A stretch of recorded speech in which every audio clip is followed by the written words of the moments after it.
ভারত থেকে বাংলাদেশের সীমান্তে ঢুকছিল একদল বাংলাদেশি, কিন্তু বিজিবি তাদের আটক করল। কিন্তু কেন? ভারতে অবৈধভাবে যে আবার সীমান্ত দিয়ে ফিরে আসা 12 বাংলাদেশিকে আটক করেছে বিজিবি।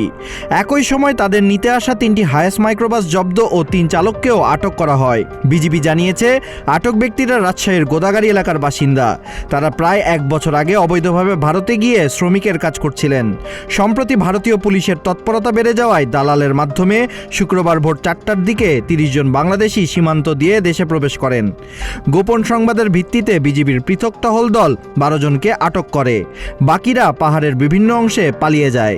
শুক্রবার ভোরে শেরপুরের নালিতাবাড়ি উপজেলার বুরুঙ্গা কালাপানি এলাকার গহীন পাহাড়ে 1111 নম্বর সীমানা পিলারের কাছ থেকে বিজিবি সদস্যরা তাদের আটক করেন।